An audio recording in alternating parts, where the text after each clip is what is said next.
L'attachement de Jean-Luc Mélenchon à François Mitterrand ne l'empêche pas cependant de semer le trouble dans son propre camp. Implanté dans l'Essonne et animant avec Julien Drey et Marie-Noëlle Lieberman un courant du PS qui s'oppose à la gauche molle, Jean-Luc Mélenchon rue dans les brancards à chaque occasion.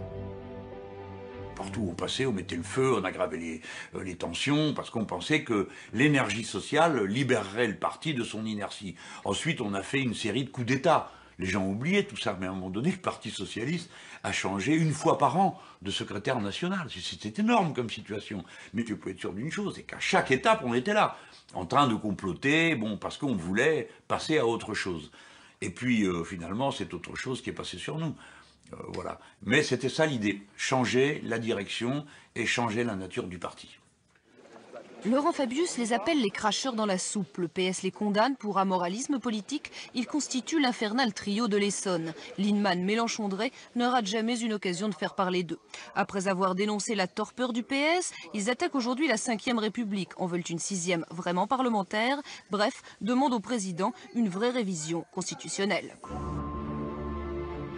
Pour une 6e République, disait la banderole accrochée au-dessus de la tête du trio infernal. Même si ce n'est pas sur le Mélenchon socialiste, qui intrigua pendant des années pour prendre la tête de son parti, que j'aurais eu l'idée de faire un film, je dois lui reconnaître de la suite dans les idées. Car de fait, aujourd'hui encore, rompre avec la 5e République du général de Gaulle reste son cheval de bataille.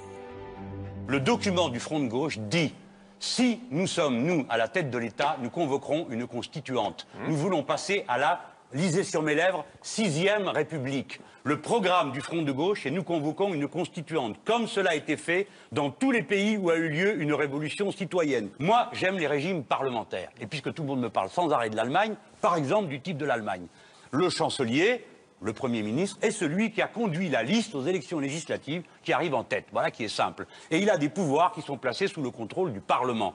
Voilà. Moi, mon idéal dans la vie, c'est Cincinnatus. Hein, pour ceux qui connaissent l'histoire antique. Tu fais le travail, tu le fais bien, et après tu rentres à la maison. Moi, je ferai la constituante, le programme qu'il y a là-dedans, et je rentre à la maison.